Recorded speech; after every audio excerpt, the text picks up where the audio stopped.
Atos 13. Na igreja de Antioquia havia profetas e mestres: Barnabé, Simeão, chamado Níger, Lúcio de Cirene, Manaém, que fora criado com Herodes o tetrarca, e Saulo. Enquanto adoravam o Senhor e jejuavam, disse o Espírito Santo: Separem-me Barnabé e Saulo para a obra a que os tenho chamado. Assim, depois de jejuar e orar, impuseram-lhes as mãos e os enviaram. Enviados pelo Espírito Santo, desceram a Seleucia e dali navegaram para Chipre. Chegando em Salamina, proclamaram a palavra de Deus nas sinagogas judaicas. João estava com eles como auxiliar. Viajaram por toda a ilha, até que chegaram a Pafos. Ali encontraram um judeu chamado Bar-Jesus, que praticava magia e era falso profeta. Ele era assessor do procônsul Sérgio Paulo. O procônsul, sendo homem culto, mandou chamar Barnabé e Saulo, porque queria ouvir a palavra de Deus. Mas Elimas, o mágico, esse é o significado do seu nome, opôs-se a eles e tentava desviar da fé o procônsul. Então Saulo, também chamado Paulo, cheio do Espírito Santo, olhou firmemente para Elimas e disse: Filho do diabo e inimigo de tudo o que é justo, você está cheio de toda espécie de engano e maldade. Quando é que vai parar de perverter os retos caminhos do Senhor? Saiba agora que a mão do Senhor está contra você, e você ficará cego e incapaz de ver a luz do sol durante algum tempo. Imediatamente vieram sobre ele névoa e escuridão, e ele, tateando, procurava quem o guiasse pela mão.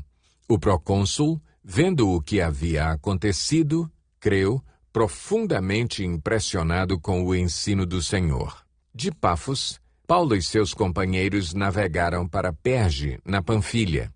João os deixou ali e voltou para Jerusalém. De Perge, prosseguiram até Antioquia da Psídia.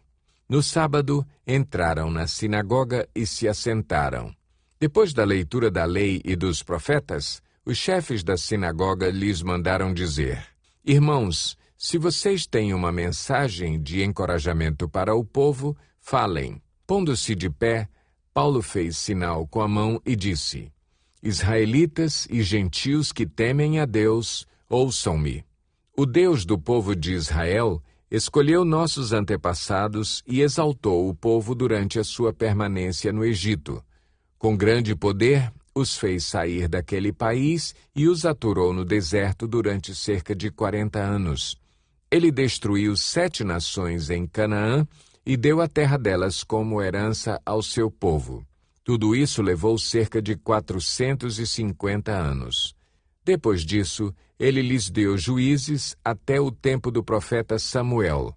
Então o povo pediu um rei, e Deus lhes deu Saul, filho de Quis, da tribo de Benjamim, que reinou 40 anos.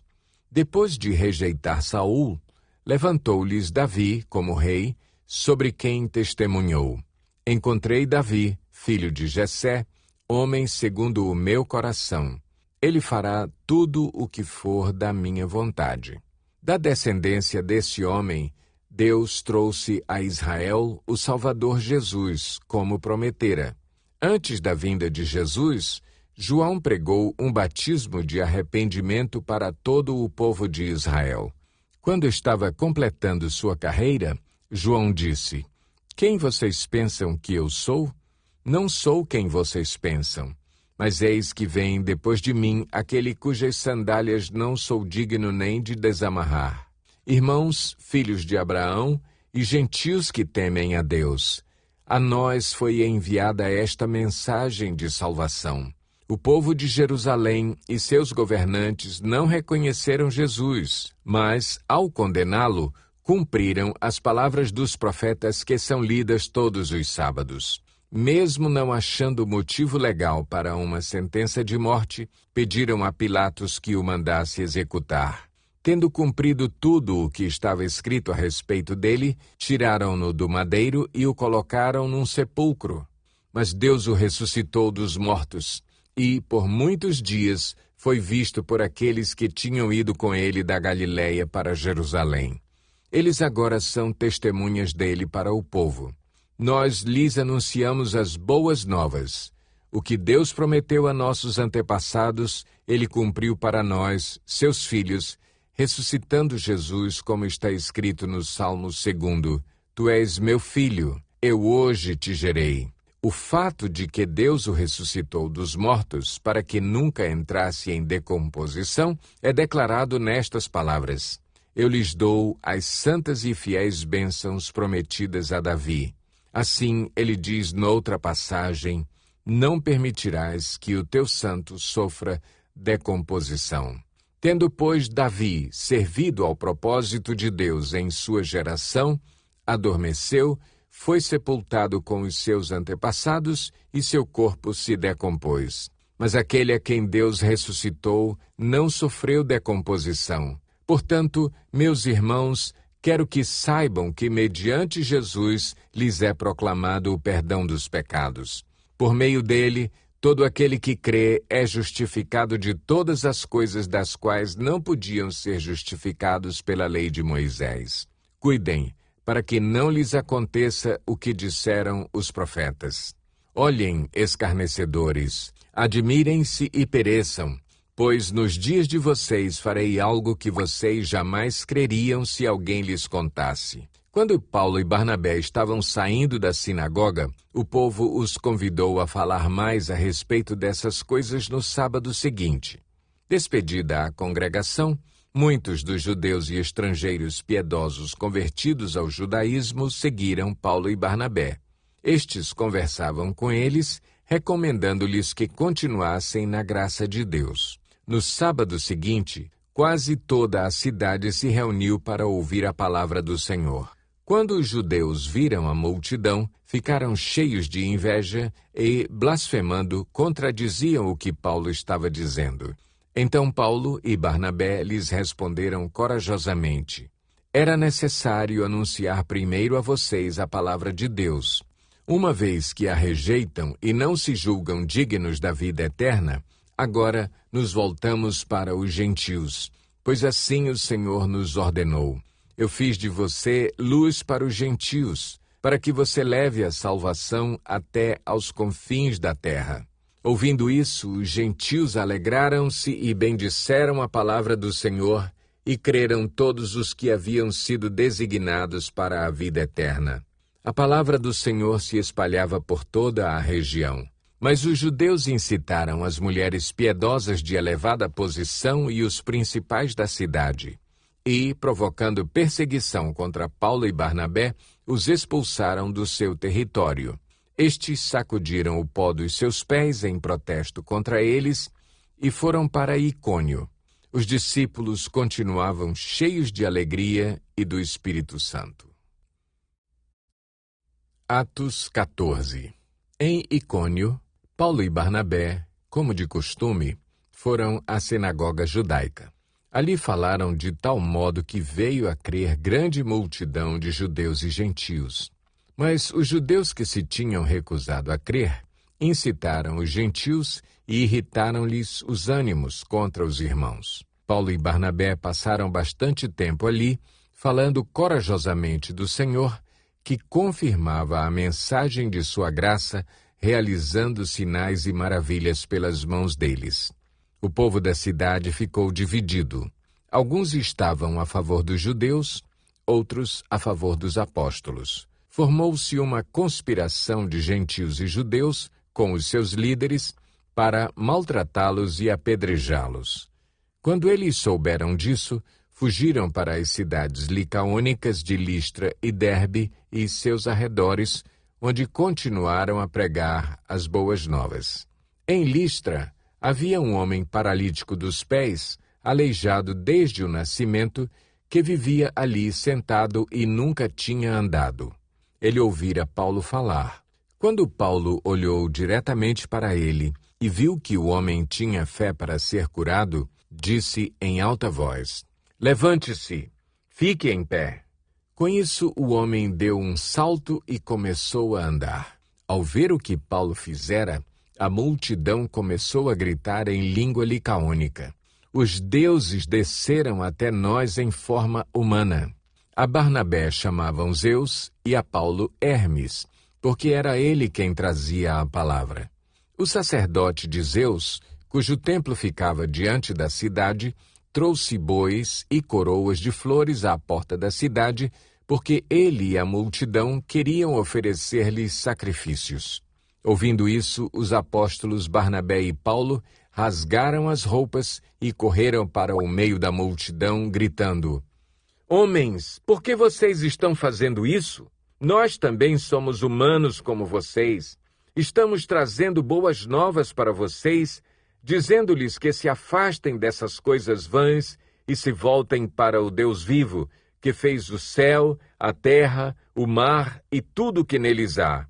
No passado, ele permitiu que todas as nações seguissem os seus próprios caminhos. Contudo, Deus não ficou sem testemunho. Mostrou sua bondade, dando-lhes chuva do céu e colheitas no tempo certo, concedendo-lhes sustento com fartura e um coração cheio de alegria. Apesar dessas palavras, eles tiveram dificuldade para impedir que a multidão lhes oferecesse sacrifícios.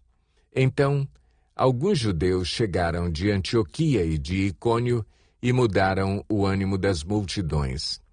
Apedrejaram Paulo e o arrastaram para fora da cidade, pensando que estivesse morto. Mas quando os discípulos se ajuntaram em volta de Paulo, ele se levantou e voltou à cidade. No dia seguinte, ele e Barnabé partiram para Derbe. Eles pregaram as boas novas naquela cidade e fizeram muitos discípulos. Então voltaram para Listra, Icônio e Antioquia, fortalecendo os discípulos e encorajando-os a permanecer na fé, dizendo: é necessário que passemos por muitas tribulações para entrarmos no reino de Deus. Paulo e Barnabé designaram-lhes presbíteros em cada igreja. Tendo orado e jejuado, eles os encomendaram ao Senhor, em quem haviam confiado. Passando pela Psídia, chegaram a Panfilha, e, tendo pregado a palavra em Perge, desceram para Atália. De Atália, navegaram de volta a Antioquia, onde tinham sido recomendados à graça de Deus para a missão que agora haviam completado. Chegando ali, reuniram a igreja e relataram tudo o que Deus tinha feito por meio deles e como abrira a porta da fé aos gentios. E ficaram ali muito tempo com os discípulos. Atos 15.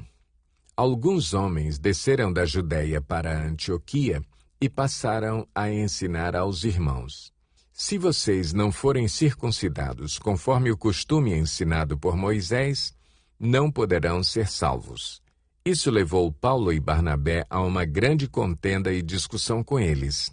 Assim, Paulo e Barnabé foram designados, junto com outros, para irem a Jerusalém tratar dessa questão com os apóstolos e com os presbíteros. A igreja os enviou e, ao passarem pela Fenícia e por Samaria, contaram como os gentios tinham se convertido. Essas notícias alegravam muito a todos os irmãos.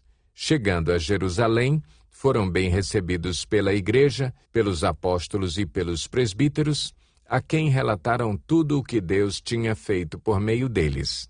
Então se levantaram alguns do partido religioso dos fariseus que haviam crido e disseram: é necessário circuncidá-los e exigir deles que obedeçam à lei de Moisés. Os apóstolos e os presbíteros se reuniram para considerar essa questão. Depois de muita discussão, Pedro levantou-se e dirigiu-se a eles: irmãos, vocês sabem que há muito tempo Deus me escolheu dentre vocês para que os gentios ouvissem de meus lábios a mensagem do Evangelho e crescem. Deus, que conhece os corações, demonstrou que os aceitou, dando-lhes o Espírito Santo, como antes nos tinha concedido. Ele não fez distinção alguma entre nós e eles, visto que purificou os seus corações pela fé.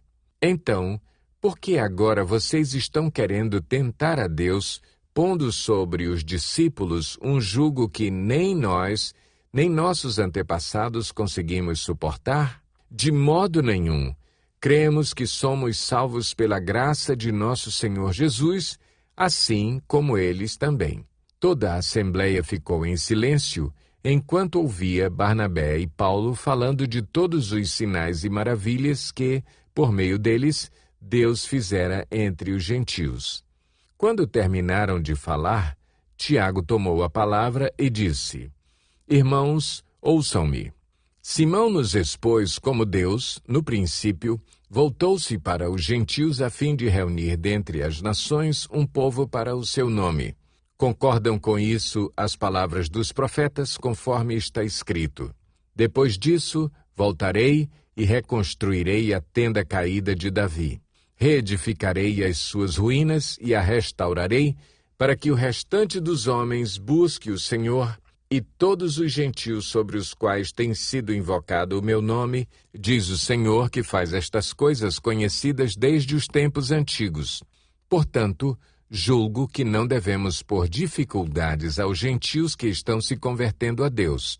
Ao contrário, devemos escrever a eles, dizendo-lhes que se abstenham de comida contaminada pelos ídolos, da imoralidade sexual, da carne de animais estrangulados e do sangue, pois, desde os tempos antigos, Moisés é pregado em todas as cidades, sendo lido nas sinagogas todos os sábados. Então, os apóstolos e os presbíteros, com toda a igreja, decidiram escolher alguns dentre eles e enviá-los a Antioquia com Paulo e Barnabé. Escolheram Judas, chamado Barsabás, e Silas, 2 líderes entre os irmãos. Com eles enviaram a seguinte carta: Os irmãos, apóstolos e presbíteros, aos cristãos gentios que estão em Antioquia, na Síria e na Cilícia. Saudações. Soubemos que alguns saíram de nosso meio, sem nossa autorização, e os perturbaram, transtornando a mente de vocês com o que disseram. Assim, concordamos todos em escolher alguns homens e enviá-los a vocês com nossos amados irmãos Paulo e Barnabé, homens que têm arriscado a vida pelo nome de nosso Senhor Jesus Cristo. Portanto, estamos enviando Judas e Silas para confirmarem verbalmente o que estamos escrevendo. Pareceu bem ao Espírito Santo e a nós não impor a vocês nada além das seguintes exigências necessárias: que se abstenham de comida sacrificada aos ídolos, do sangue, da carne de animais estrangulados e da imoralidade sexual. Vocês farão bem em evitar essas coisas. Que tudo lhes vá bem. Uma vez despedidos, os homens desceram para Antioquia, onde reuniram a igreja e entregaram a carta. Os irmãos a leram e se alegraram com a sua animadora mensagem. Judas e Silas, que eram profetas, encorajaram e fortaleceram os irmãos com muitas palavras. Tendo passado algum tempo ali, foram despedidos pelos irmãos com a bênção da paz para voltarem aos que os tinham enviado, mas Silas decidiu ficar ali. Paulo e Barnabé permaneceram em Antioquia, onde, com muitos outros, ensinavam e pregavam a palavra do Senhor. Algum tempo depois, Paulo disse a Barnabé: Voltemos para visitar os irmãos em todas as cidades onde pregamos a palavra do Senhor, para ver como estão indo. Barnabé queria levar João, também chamado Marcos. Mas Paulo não achava prudente levá-lo, pois ele, abandonando-os na Panfilha, não permanecera com eles no trabalho. Tiveram um desentendimento tão sério que se separaram. Barnabé, levando consigo Marcos, navegou para Chipre, mas Paulo escolheu Silas e partiu, encomendado pelos irmãos à graça do Senhor. Passou, então, pela Síria e pela Cilícia, fortalecendo as igrejas.